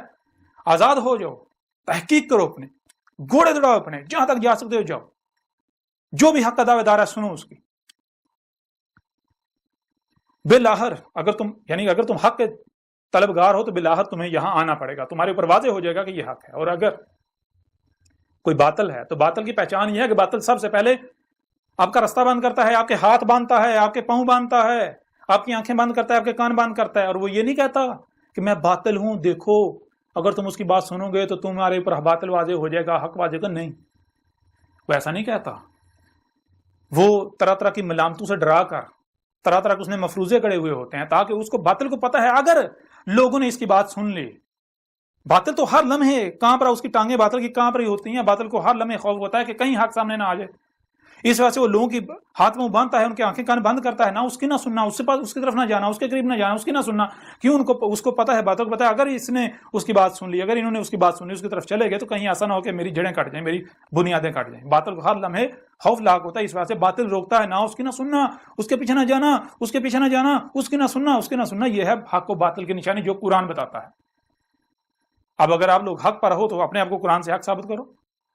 جو لوگ آپ کر رہے ہو, کیا یہی ہر رسول نے کیا؟ کیا یہی محمد نے کیا تھا؟ کہ یہی محمد تو ابراہیم کی ملت کو واضح کرنے آیا تھا نا, تو کیا یہی ابراہیم نے کیا تھا؟ یہی موسیٰ نے کیا تھا؟ یہی عیسیٰ نے کیا تھا؟ یہی اس سے پہلے جو ہے یعنی کہ پیچھے جائیں شعیب نے کیا تھا, لوط نے کیا تھا, مزید اور پیچھے چلے جائیں, کیا یہی جو ہے وہ ہندو جسے رام کہتے ہیں, قرآن میں اسے ہود کہا گیا, رام ہود, کیا رام نے بھی یہی کیا جسے قرآن میں ہود کہا گیا؟ کیا کرشنا ہندو جسے کرشنا یا کرشن کہتے ہیں, قرآن میں اسے عاد کہا گیا, عاد اللہ کا رسول, کیا عاد نے یعنی کرشنا نے بھی یہ کیا تھا؟ نہیں, بالکل نہیں. کرشنا نے کیا کہا تھا؟ رام جو کہ یعنی ہود, اس نے کیا کہا تھا؟ وہ بھی سب کھول کھول کر واضح کیا جائے گا. کچھ لوگ سوال کر رہے ہیں جی آپ جو ہے وہ سارا آپ نے یعنی کہ اسلام کو سارے کے سارے یہ جو روایتی اسلام چلا آ رہا ہے آپ نے اس سارے کے سارے کو غلط کہہ دیا, یہ نمازیں حج روزے کا یہ سب کا سب باطل ہے, یہ حق نہیں ہے. تو باقی کیا مذاہب سارے حق پر, ان کے خلاف بات نہیں کی. اس وقت آپ سے مخاطب ہیں تو آپ کے بارے میں بات کی جائے گی نا. اب پریشان نہیں ہوں, ان سے بھی مخاطب ہوں گے, ہم ان سے بھی خطاب کریں گے, ان سے بھی بات کریں گے, ان سے بھی بات کریں گے کہ تم یہ کرشنا کے نام پر کیا کر رہے ہو, تم یہ رام کے نام پر کیا کر رہے ہو. اور جو نبیین تھے جن کو تم نے طرح طرح کے نام دیے ہوئے ہیں, اور اس کے علاوہ جو کذاب تھے ان کے بارے میں جو تم نے جو کچھ عقائد ضروریات گاڑ رکھے ہوئے ہیں, ان کے اوپر ان سے جب بات کریں گے سب کچھ کھول کھول کے رکھ دیں گے. ان کو بتائیں گے بھائی یہ ہولی کیا ہے, دیوالی کیا ہے. ان کو بتائیں گے یہ جو تم یہ تو کہتے ہو گنگا میاں میں اشنان کرنا یہ کیا ہے. ان کو بتائیں گے رام کیا ہے, سیتا کیا ہے. ان کو بتائیں گے راون کیا ہے. سب کچھ کھول کھول کے رکھ دیں گے. دنیا کا کوئی ہندو بڑے سے بڑا پنڈت جو ہے اس کو کہیں گے جا اپنی کتابوں میں دیکھ، جو تمہاری وید ہیں ان میں دیکھ، جو پران ہیں ان میں دیکھو، مہابھارت میں دیکھو، مہابھارتا جو ہے، گیتا اٹھاؤ اس میں دیکھو. دنیا کی کوئی طاقت غلط ثابت نہیں کر سکے گی. کوئی ہندو بھی، عیسائیوں کو لے لیں، ان سے بھی بات کی جائے گی. جو کچھ عیسائی کر رہے ہیں عیسیٰ سے منسوب کر کے، عیسیٰ نے تو یہ کہا ہی نہیں تھا، عیسیٰ ابن مریم نے، سوال پیدا نہیں ہوتا. جو کہ یہودی کر رہے ہیں، جیوز جو ہیں موسیٰ سے منسوب کر کے، اس کے علاوہ جو بدھ مت کر رہے ہیں، ہر ایک کے بارے میں سب کچھ کھول کھول کے واضح رکھا کیا جائے گا. آپ پریشان نہیں ہوں، آپ بالکل پریشان ہیں. اور جو سائنس کے متوالے ہیں، آپ اگر حق جاننا چاہتے ہیں تو یہ اسے ایک بار پڑھیں. اگر آپ واقعتاً حق کے طلبگار ہیں تو یہ موقع دوبارہ نہیں آئے گا. اسے ایک بار پڑھیں، آپ کے اوپر سب حقائق کھل کر واضح ہو جائیں گے. کائنات کے انگ انگ کے راز ہیں اس میں، کائنات کے انگ انگ کے راز اس میں. آپ کے اپنے بارے میں جو ہے وہ انتہائی باریک راز، ایسے راز جن تک آج سائنس میں نہیں پہنچی. اور اگر کوئی سائنسدان ہے بڑے سے بڑا، وہ بھی کسی ایک بات کا رد نہیں کر سکتا، کسی ایک بات کا بھی. کہاں کہاں پر سائنس غلط ہے سب کھول کھول کے رکھ دیا. بڑے سے بڑے سائنسدان بھی آج وہ مجبور ہو جائیں گے یہ کہنے پر کہ یہ جس نے لکھی ہے یہ کسی انسان کا کام نہیں ہے، یہ اسی کا کلام ہے جس کا یہ وجود ہے، جس کی یہ کائنات ہے، جس کا یہ وجود ہے، یہ اس کا کلام ہے. تو اگر آپ حق پر ہیں تو پریشانی کس بات کی، ڈر کس بات کا، خوف کس بات کا؟ آئیں میرا رد کریں، مجھے غلط ثابت کریں. اگر غلط ثابت کر دیں تو جو انعام رکھا ہے وہ آپ کو دیا جائے گا. آپ کا جو ملک کا قرضہ ہے اس کا 1000 گنا آپ کو انعام آپ کی حکومت کو دیا جائے گا، ریاست کو. اگر پاکستانی ریاست مجھے غلط ثابت کر دے، مجھے باطل ثابت کر دے، مجھے کذاب ثابت کر دے، تمام ملاؤں جن کو اکٹھا کرنا سب کو اکٹھا کر دے، اگر مجھے کذاب میری الکتاب رد کر دے، تو پاکستانی ریاست کے اوپر جتنا قرضہ ہے اس کا 1 کروڑ گنا انعام دیا جائے گا پاکستانی ریاست کو. اور جو عوام ہے فی کس 1 ارب روپیہ دیا جائے گا آج میدان میں. اگر کوئی ملا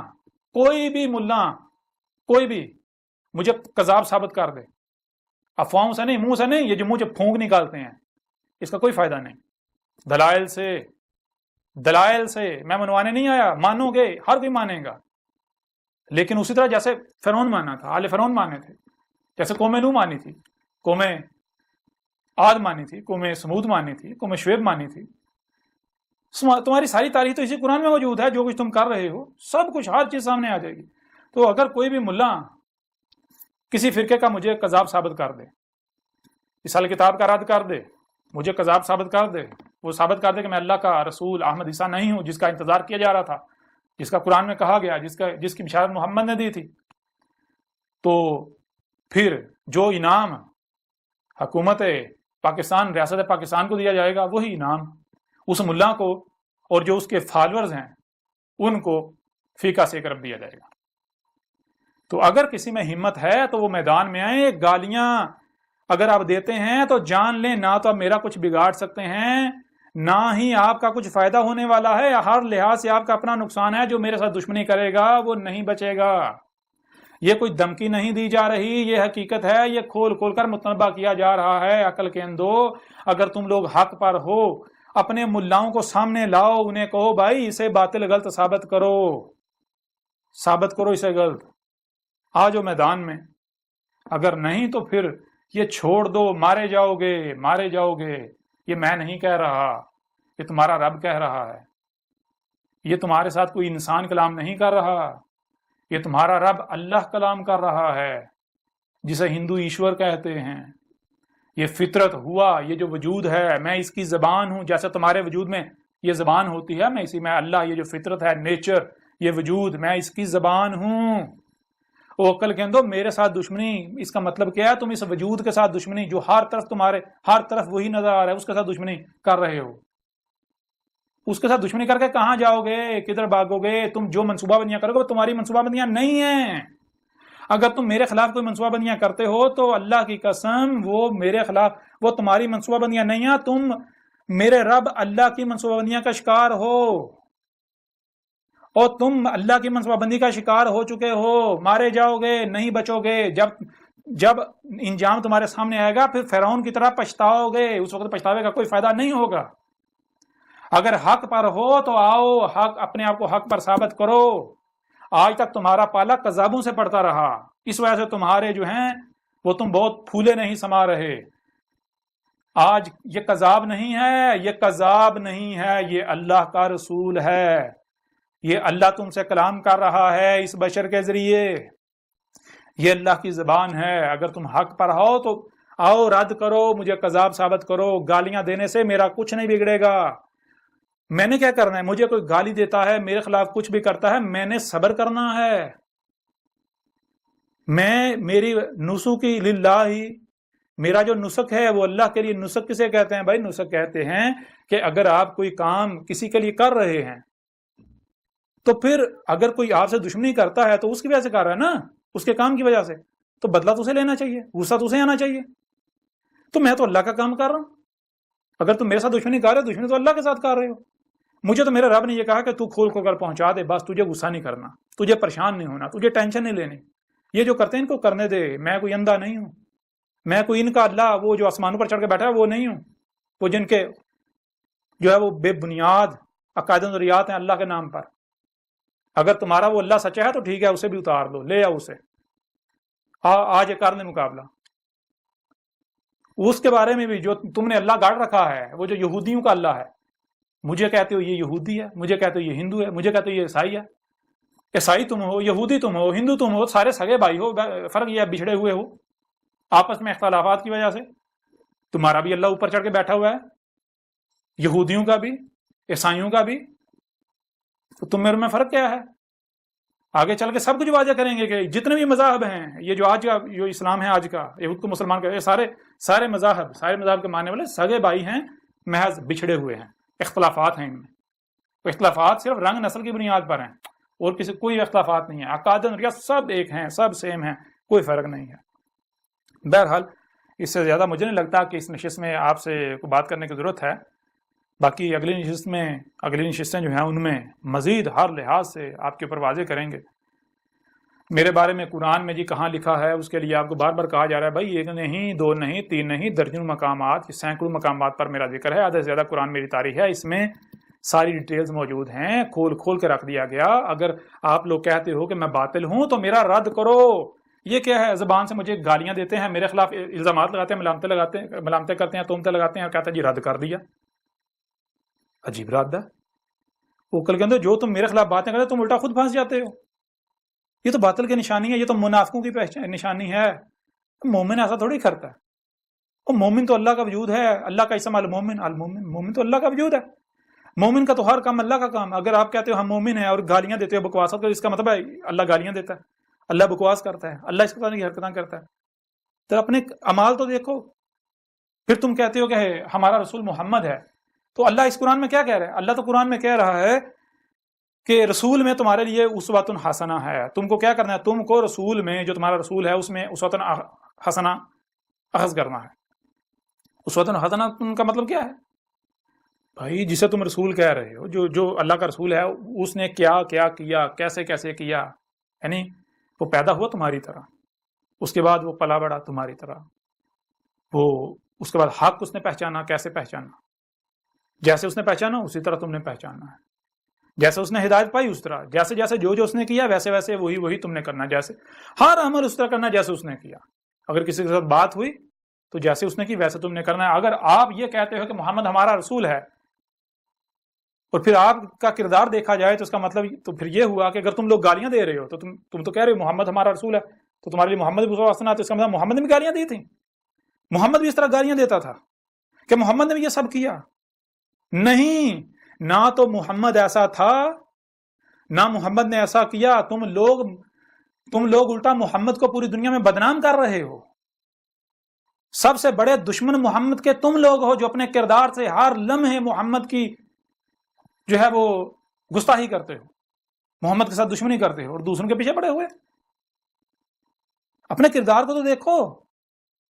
ایک اس خاتون کو لے لیں، وہ خاتون جو ہے جس کے اوپر تم نے وبال کھڑا ہوا ہے جی اس کو قتل کرو. بڑے بڑے ملاٹے، بڑے بڑے ملا، مذہب کے ٹھیکیدار، وہ بھی نعرے لگا رہے ہیں قتل کرو، پھانسی دو. بڑے تم اتنے بڑے فنے، ہاں اتنے تم اہل حق، ایک عورت سے گھبرائے ہوئے ہو. ایک عورت کو قتل کرنا، کیا تمہاری عقل مات ماری گئی تمہاری؟ اتنے بڑے تم اہل حق. کہاں گئی تمہاری مردانگی؟ ایک عورت جو ہے اور عورت نے کیا کیا؟ اب جب جیسے تم کہہ رہے ہو کہ بھائی جو جس پر ہم نے اپنے باعزت کو پایا، جو نسل در نسل چلا ہے وہی حق ہے، ہم اس سے ہٹنے کو تیار نہیں ہیں، تو کیا عیسائیوں کا پھر اس بنیاد پر حق نہیں ہے؟ انہیں بھی حق حاصل ہے، جیسے تم کر رہے ہو وہ بھی اسی طرح کر رہے ہیں۔ اب ذرا غور کرو، اگر کھیتوں میں کام کرتے ہوئے ایک عیسائی عورت اپنی بچی کو پانی پلا دیتی ہے مسلمان عورتوں کے کسی برتن میں گرمی کی وجہ سے، اور مسلمان عورتیں اسے گالیاں دیتی ہیں، برتن کو توڑ دیتی ہیں کہ تیری جرت کیسے ہوئی کہ تو عیسائی جو ہے اتنی پلید عیسائی، آپ کو پتا ہے پاکستان کے پنجاب کے اندر جو عیسائی ہیں ان کو چوڑے کہا جاتا ہے، عیسائی جو ہے اس کو برتنوں کے قریب کسی نے گزرنے دیا جاتا، عیسائی اگر کسی برتن کو ہاتھ لگا دے وہ برتن مسلمان استعمال نہیں کرتے، جائیں پنجاب کے اندر سے جا کے پوچھیں، جائیں پنجاب کے جتنا بھی جو ہے وہ دیہاتی ایریا وہاں سے جا کے سوال کریں، پوچھیں، عیسائیوں کو تو محلے کے اندر نہیں رہنے دیا جاتا، عیسائیوں کو تو گاؤں سے باہر جو ہے وہ رہنے کی بھی اجازت نہیں دی جاتی، عیسائیوں کو تو چوڑے کہا جاتا ہے، اور عیسائیوں کو اپنے برتنوں کے قریب سے گزرنے نہیں دیا جاتا، اگر عیسائی کسی برتن کو ہاتھ لگا دے تو وہ برتن پھینک دیا جاتا ہے، اس کو برتن کو 100 بار دھوتے ہیں، اس کے اوپر کلمے پڑھ کے اسے پاک کرتے ہیں۔ اس عورت نے اپنی بیٹی کو پانی پلا دیا، گرمی تھی، ظاہر بات ہے اپنا اس کے پاس پانی ختم ہو گیا، اس نے اپنی بیٹی، اس کی بیٹی پیاس سے گرمی کی شدت سے رو رہی ہے، اس نے اپنی بیٹی کی چھوٹی بچی کو پانی پلا دیا مسلمانوں کے گلاس میں، تو کیا ہوا؟ وہ عورتیں اس کے اوپر ٹوٹ پڑی، تیری جرت کیسے ہوئی، تو ایک عیسائیہ ہو کے ہمارے گلاس میں تو نے ہمارا گلاس پلید کر دیا، تو نے ہمارا پانی پلید کر دیا، اب ہم کہاں سے پانی لے کر آئیں گے؟ ہم تیرے لیے لے کر آئے تھے، اتنی گرمی میں ہم پانی لے کر آئے تھے، ہم تو یہاں فالسہ اکٹھا کرنے آئے تھے، ہم نے تو پانی لے کر سارا دن ہم نے اس پر گزارا کرنا، تو نے ہمارا پانی پلید کر دیا، تو نے ہمارا برتن پلید کر دیا، ہمارا ایک تو پانی ضائع کر دیا، پانی پلید کر دیا، دوسرا ہمارے برتن پلید کر دیے، تیسرا ہم گرمی سے یہاں مریں گے تیری وجہ سے، ہم اگر یہاں کام چھوڑ کر جاتے ہیں ہماری جو ہے وہ دہاڑی جو ہے وہ ضائع ہو جائے گی، تیری جز کیسے ہوئی؟ اس کو گالیاں دی، اس کو یہاں تک تھپڑ مارے، اور اس کے بعد اس عورت نے کیا کہا؟ اس عورت نے صرف یہ کہا کہ کیا تمہارے نبی نے یہی تعلیم تمہیں دی ہے؟ یعنی کہ تم جو کچھ کر رہی ہو پھر یہی تو تمہارے نبی نے کیا ہے نا، تو سچی تھی۔ وہ اگر یہ کردار اگر خود کو مسلمان کہلوانے والا یہ کردار ہے، ان کا یہ کردار ہے، تو پھر یہ کردار کس نے سکھایا ہے؟ آپ کیا کہتے ہو؟ آپ کہتے ہیں محمد ہمارا رسول ہے، تو رسول کیا ہوتا ہے؟ رسول میں اللہ کہہ رہا ہے رسول میں تم کو کیا کرنا، اس کو ہنسنا جو ہے خز کرنا ہے، جو رسول نے کیا جیسا رسول نے کیا وہی کرنا ہے، ویسے ہی کرنا ہے۔ تو اگر جو ہے تم یہ کرتے ہو تو تم تو لوگوں کو، دوسری اقوام کو، دوسرے مذہب کو، دوسرے کہہ رہے ہو کہ دیکھو ہمارے رسول نے ہماری یہ تربیت کی، ہمارے رسول نے ہمیں یہ تربیت کی ہماری۔ اب وہ یہ نہ کہتے تو یہ اب توہین رسالت ہو گئی، سب سے بڑے مجرم تم لوگ ہو، سب سے بڑے توہین تو تم کرتے ہو، سارے کے سارے ملا اکٹھے ہو جو تم لوگوں نے یہ جو توہین رسالت کی ہے نا، توہین رسالت کی سزا، گستاخ رسول کی سزا سر تن سے جدا، گستاخ رسول کی سزا صرف موت۔ جان لو آج تمہارے سامنے اللہ کا رسول بیٹھا ہوا ہے، تم نہ صرف ہر رسول کی جو ہے ہر زمانے میں تم لوگوں نے اور اسی طرح تمہارے آباء و اجداد نے تحقیر کی، تذلیل کی، گستاخیاں کی، مجرم بنے، بلکہ آج بھی تم یہی کر رہے ہو۔ آج تمہارے سامنے اللہ کا رسول بیٹھا ہوا ہے، آج تم نہیں مان رہے۔ کیا نوح کو مانا گیا تھا؟ اور نوح کی موجودگی میں بھی کوئی نہ نوح کو مانا، لیکن جب عذاب آیا سب مان گئے۔ ہود کی موجودگی میں کوئی نہیں مانا، جب عذاب آیا سب مان گئے۔ صالح کی موجودگی میں کوئی نہیں مانا، جب عذاب آیا سب مان گئے۔